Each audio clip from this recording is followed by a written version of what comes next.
আপনি আপনার নরমাল একটি ফোন দিয়ে ঘরে বসেই কিন্তু অনলাইনে জিডি করতে পারবেন যে কোনো থানায়। তো কিভাবে করবেন সেটা আমি দেখিয়ে দেবো এই ভিডিওর মাধ্যমে। পুরো ভিডিওটি দেখবেন, তার আগে পেজটাকে একটা ফলো দিয়ে রাখবেন নতুন নতুন ভিডিও পাওয়ার জন্য। চলুন দেখে নেওয়া যাক। প্রথমে গুগল প্লে স্টোরে একটা ট্যাপ দিবেন, ওকে। এখানে সার্চ বক্স পাবেন, সার্চ বক্সে লিখবেন হচ্ছে অনলাইন জিডি, ওকে। এই যে এই লেখাটি লিখে সার্চ দেবেন, সার্চ দেওয়ার পর ইনস্টল করে নেবেন। তো আমার ইনস্টল করাই আছে। তো এই যে এই লগোটি দেখে তো আমি ওখানে একটা টাচ করে দিচ্ছি। ওখানে টাচ করে দেওয়ার পরে দেখেন অনলাইন জিডি লগোটি দেখে নিন। তারপরে যে নিবন্ধন করতে হবে, প্রথমে নিবন্ধন, তারপরে যে ডানে প্রবেশ করুন আছে, প্রথমে আমরা নিবন্ধন করবো, ওকে। যেহেতু নিবন্ধন করা নেই তো নিবন্ধনে একটা ট্যাপ দিয়ে দেবেন, ওকে। ট্যাপ দেওয়ার পর এখান থেকে দেখেন পরবর্তী লেখা আছে, ওকে। তো এই পরবর্তীতে একটা ক্লিক করে দিবেন যদি এরকম ইন্টারফেস আসে নির্দেশনাবলী, ওকে। তো পরবর্তীতে একটা ক্লিক করে দেবেন। ক্লিক করে দেওয়ার পর এখানে দেখেন লেখা আছে আপনার মোবাইল নাম্বারটি প্রদান করুন। এমন একটা নাম্বার দিবেন যে নাম্বারটা আপনার মোবাইল নাম্বারটি সচল আছে এবং যে মোবাইল থেকে করবেন ওই মোবাইলের মধ্যেই যেন নাম্বারটি থাকে, ওকে। সচল নাম্বার দিবেন। তো আমি আমার নাম্বারটি দিয়ে দিচ্ছি নিবন্ধন করার জন্য 01784, ওকে। দিয়ে দিলাম। দেওয়ার পর এখান থেকে এই যে সাবমিট করুন লেখা আছে, এখানে একটা ট্যাপ দিবেন, ওকে। ট্যাপ দেওয়ার পর একটা ওটিপি আসবে আপনার মোবাইল নাম্বারে এসএমএস এর মাধ্যমে, সেই ওটিপি এখানে দিয়ে দেবেন, ওকে। তো আমি ওটিপি দিয়ে দিচ্ছি, ওকে।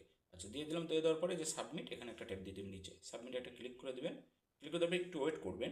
ওয়েট করার পর দেখেন এখানে পরিচয়পত্রের যাচাই উপরে লেখা আছে। এখানে দেখেন জাতীয় পরিচয়পত্রের নাম্বার, জন্ম তারিখ, আপনার নাম ইংরেজিতে, নাম বাংলায়, অর্থাৎ আপনার এনআইডি কার্ডে যেরকম আছে হুবহু এরকম করে এই ফর্মটি আপনি পূরণ করে দিবেন। তো ওকে, আমি পূরণ করে দিচ্ছি।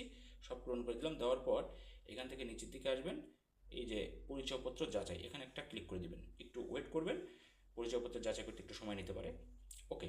দেখেন অটোভাবে পরিচয়পত্রটি কিন্তু যাচাই হয়ে গেছে। এই দেখেন উপরে পরিচয় নাম্বার, জন্ম তারিখ, নাম, পিতার নাম, মাতার নাম সব অ্যাকুরেটভাবে নিয়েছে। এখন তথ্য সঠিক হলে এখানে ক্লিক করুন, এখানে একটা ট্যাপ দিয়ে দিন, ওকে। ওকে, এখানে একটা ক্লিক, একটু ওয়েট করবেন।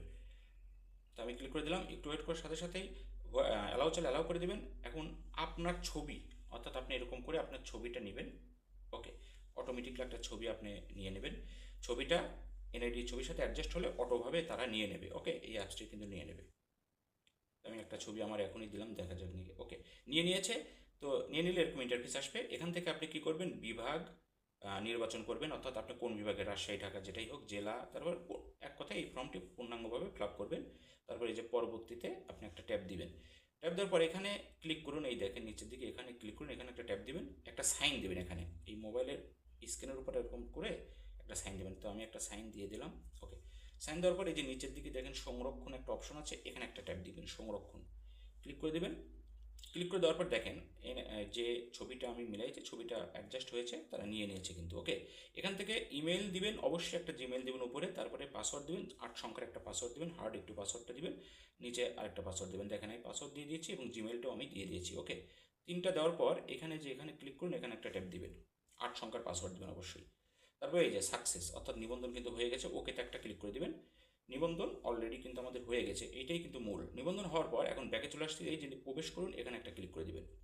প্রবেশ করুন, ক্লিক করে দেওয়ার পর আপনি যে নাম্বারটা দিয়েছেন উপরে নাম্বারটা দিবেন, তারপরে এই যে পাসওয়ার্ড দিবেন, তারপর প্রবেশ করুন, লগ ইন করবেন আর কি। প্রবেশ করুন মানেই লগ ইন করা, ওকে। তো লগ ইন করলে এরকম ইন্টারফেস আসবে। এখান থেকে আমি হারানোর একটা জিডি দেখাবো, তো হারানো একটা অপশন পাবেন, হারানোতে ক্লিক করে দিবেন। আমি যেহেতু হারানোর জিডি করতেছি, তারপরে যে ডকুমেন্ট, আমার একটি ডকুমেন্ট হারিয়ে গেছে, এই জন্য আমি কিন্তু পুরো জিডি করেই দেখাচ্ছি আপনাদের মাঝে, ওকে। তারপরে যে হারানো, দেখেন এখানে চেক বই আছে, চেকের পৃষ্ঠা। আমার অনেক আগে পৃষ্ঠা হারিয়ে গেছিলো, জাস্ট এইটা দিয়ে আমি দেখাচ্ছি। চেকের পৃষ্ঠার উপরে ট্যাপ দিয়ে দিলাম। আপনারা অন্যভাবেও জিডি করতে পারবেন, আমি জাস্ট দেখানোর জন্য চেকের পৃষ্ঠা দিয়ে দেখাচ্ছি জিডি কীভাবে করতে হয়, ওকে। তো এখান থেকে দেখেন ব্যাংকের নাম দিবেন, ব্যাংকের আপনি কোন ব্যাংকের শাখা, ব্যাংকের নাম, মানে ব্যাংকের আপনার যে অ্যাকাউন্ট নাম্বার, তারপর চেকের পাতা নাম্বার সব এখান থেকে পূরণ করবেন আপনি। চেক পাতা নাম্বার কয়টা চেক পাতা হারিয়েছে, এই যে চেক পাতা বই পাতা নাম্বার এত হতে এত, নিচের দিকে আছে দেখেন। এখান থেকে যদি আপনি অপশনাল অন্য কারো ঠিকানা দিতে চান আপনার পরিবর্তে, সেটাও আপনি দিতে পারবেন, সেটাও দিলেও হবে, না দিলেও হবে। তারপরে যে রং, রং যাচাই করবেন, রঙের পরে একটা ট্যাপ দিবেন। ট্যাপ দেওয়ার পর এখান থেকে আপনি যে কালারের ডকুমেন্ট, সেই কালারের আপনি না রংটা সিলেক্ট করবেন, গোল্ড হতে পারে, হোয়াইট হতে পারে। তারপরে এখান থেকে এরকম ইন্টারফেস আসবে। এখান থেকে স্থান এবং সময়ের বিবরণ, অর্থাৎ আপনার যে ডকুমেন্টটি হারিয়েছে সেই বিবরণটি এখানে আপনি পূর্ণাঙ্গ ফর্মটি ফিল আপ করবেন, ওকে। তারিখ দিবেন, সময় দিবেন, সবই দিয়ে যে পরবর্তীতে একটা ট্যাপ দিয়ে দেবেন। যেভাবে আর কি ফর্ম পূরণ করতে হয় সুন্দর করে ফিল আপ করবেন, ওকে। ফিল ফিল আপ করার পর এখান থেকে দেখেন এই যে আপনি কি চেকের পৃষ্ঠাটি খুঁজে খুঁজে এই হ্যাঁ, অবশ্যই হ্যাঁ রেখে দিবেন। তারপর যে নিচের দিকে পরবর্তী এখানে একটা ট্যাপ দিয়ে দেবেন। ওকে, আমি কিন্তু যত দ্রুত দেখানোর চেষ্টা করছি, আরও সময় লাগে, তারপরেও আমি যতটুকু বললাম দেখানোর চেষ্টা করছি। দেখেন এখানে যে ডকুমেন্ট আমি দিয়েছি কোথা থেকে হারিয়েছে সম্পূর্ণ কিন্তু এখানে চলে আসছে। নিচের দিকে একটা অপশন পাবেন, পরবর্তী এখানে একটা ট্যাপ দিবেন, তারপরে একটা ওটিপি আসবে, আবারও আসবে, তারপরে ওটিপি এখানে দিবেন, আপনার মোবাইল নাম্বার আসবে, তারপরে যে আপডেট একটা ট্যাপ দিবেন। ওকে, ট্যাপ দেওয়ার পর এখানে খেয়াল করে দেখুন তথ্য প্রণয়ন সম্পূর্ণ হয়েছে, অর্থাৎ আমি যে তথ্যগুলো দিয়েছি ঠিকভাবে নিয়েছে। নিলে পরে এরকম একটা ইন্টারফেস আসবে, এখান থেকে TR4W31 এইটা কিন্তু মনে রাখতে হবে। ওকে, তারপর আমি ব্যাকে চলে আসলাম। ব্যাকে এই যে অপেক্ষামান আবেদন দেখেন প্রথমটা, এখানে একটা ট্যাপ দিবেন, আমি যে আবেদনটা করেছি সেটা দেখার জন্য এখানে ট্যাপ দিবেন।